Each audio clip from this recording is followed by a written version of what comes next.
Donc, ce que j'aimerais vous dire maintenant, c'est un autre aspect de Chiron.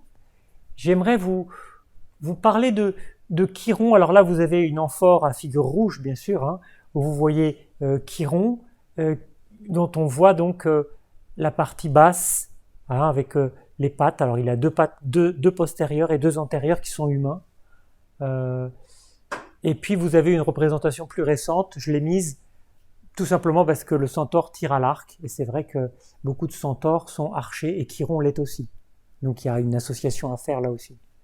Donc le centaure, par définition, il est à moitié cheval et à moitié humain, et donc ça fait que il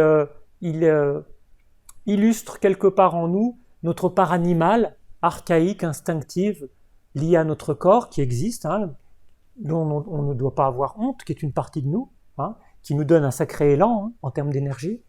Et puis il y a notre partie humaine, qui est associée souvent à l'âme. Mais bon, il n'y a pas que l'âme qui est humaine en nous. Hein. Donc, ce qui est passionnant, c'est que on peut faire cette association. Voilà, je fais une association entre la partie humaine et psychique en nous, qui peut être reliée à notre intellect, notre cerveau gauche, hein, CG. Et puis il y a la partie, oui, instinctive, intuitive, qui est dans le ressenti, dans l'affect, dans ce qui est relié à la matière, et qui est là relié à l'intuitif, donc au cerveau droit.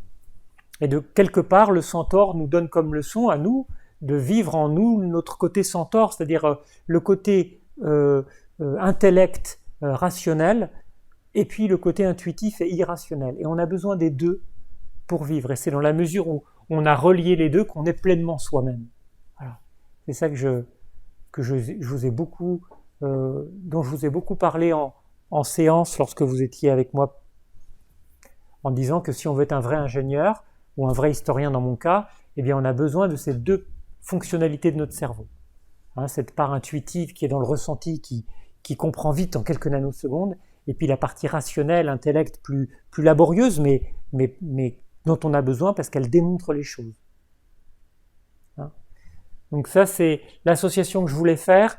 Alors, oui, je vais reparler de l'archer, hein, du côté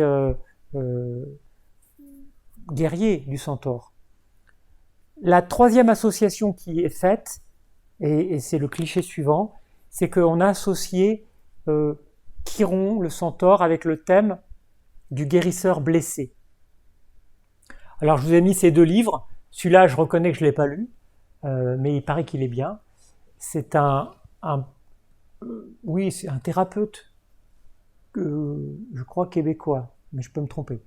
Bref, c'est un thérapeute francophone en tout cas, qui a écrit sur le thème du guérisseur blessé. Donc il envisage Chiron à l'intérieur, bien sûr. Et puis là, lui par contre, je l'ai lu 4 fois. Il est super. Je le recommande à tous les étudiants lorsqu'ils veulent démarrer sur Jung et qui ne connaissent pas Jung, parce que c'est la façon la plus simple de rentrer dans Jung. Parce que Jung écrit pas très facilement. Enfin, ce qu'il écrit n'est pas très facile à comprendre. Hein. Mais là, c'est une Australienne, Claire Dune, qui a écrit un livre qui a été traduit. Elle fait une biographie de Jung, mais en choisissant l'éclairage du guérisseur blessé de l'âme. Elle le présente comme un guérisseur blessé de l'âme. Donc elle le présente dans sa fonction chironienne, on va dire. Hein, Chiron. Et c'est très abordable, et là on comprend plein de choses, et surtout ça entre en résonance avec nos histoires respectives, bien sûr. Puis en plus, le livre est beau, il y a plein d'illustrations. Donc c'est assez rare dans des livres sur Jung. Donc je connais pas Claire Dune, hein, je fais pas de pub pour elle, hein, mais en tout cas voilà, quand j'ai lu un livre, je le dis, quand je l'ai pas lu, j'ai pas honte de le dire aussi. Hein. Donc ce qui est intéressant, c'est d'appréhender ensemble qu'est-ce que c'est cette blessure de Chiron. Alors, déjà mythologiquement, peut-être on va rappeler juste c'est quoi cette blessure. Hein.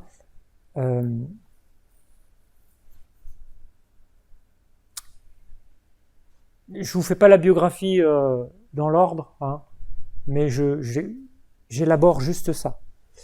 Chiron a aidé plusieurs hommes, plusieurs dieux, en leur transmettant un enseignement qui qui tourne autour de la médecine. Et il se trouve qu'il a formé Héraclès, entre autres. Et puis, un jour qu'il y a une grande dispute entre les centaures, eh bien, Héraclès veut mettre de l'ordre et il tire une flèche dans le tas.